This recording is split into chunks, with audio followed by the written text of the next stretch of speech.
Okay, this video is all about calculating pressure in fluids.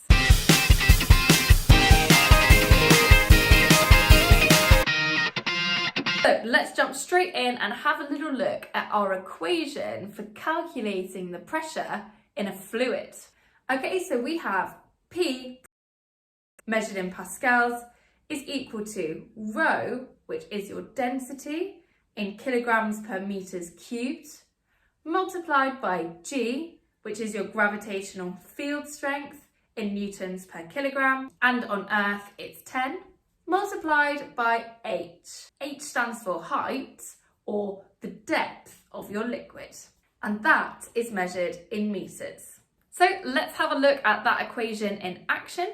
I would like to calculate the pressure that was felt by the diver on the deepest ever scuba dive, where they reached a depth of 330 meters below the surface. Seawater had a density of 1020 kilogram per meters cubed. Okay, so let's use our equation. P is equal to rho times G times H. So P, my pressure, is equal to my density, 1020, times G, 10, times H, 330. And that gives me 3,366,000 pascals. And you thought your GCSEs were a lot of pressure? They are, obviously. So, am I done? Is that the total pressure on my diver? Well, I have to be careful. That is the total pressure due to the sea water on my diver. But above the sea, of course, there is all of the air and the atmosphere, which is also causing pressure on my diver. When you're walking around on planet Earth, roughly the pressure due to the air and atmosphere is 100,000 pascals. So really, to have the total pressure on my diver, I should take the pressure from my seawater, add 100,000 pascals, but as you can see, the pressure due to the seawater at that depth is so large that the pressure due to the atmosphere doesn't really contribute that much. Okay, let's do another example, but this time I want to calculate a pressure difference. And I'm going to calculate the pressure difference between the shallow end of the pool and the deep end of the pool. So for this question, I am using rho, my density of water, to be 1,000 kilograms per meters cubed. I'm going to imagine that the shallow end of this pool is 0.8 meters deep and the deep end is 2.2 meters deep. Again, G on Earth is 10. So in order to calculate the pressure difference, I can first calculate the pressure in the deep end.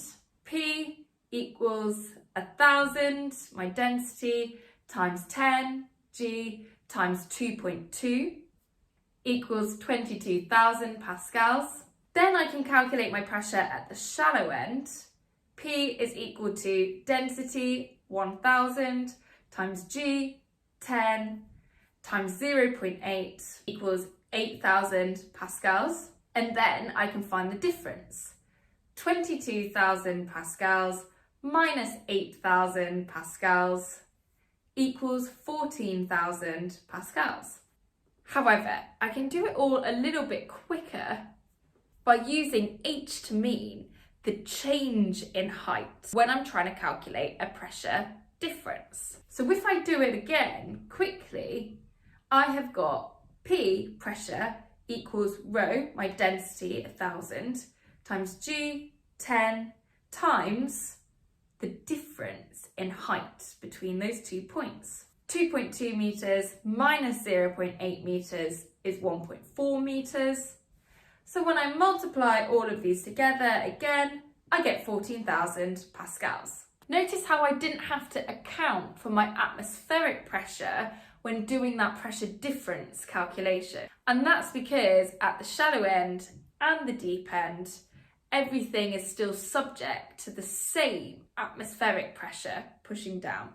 So it doesn't contribute to the difference in pressures between those 2 points. The difference is all to do with the depth of the pool water that they're in.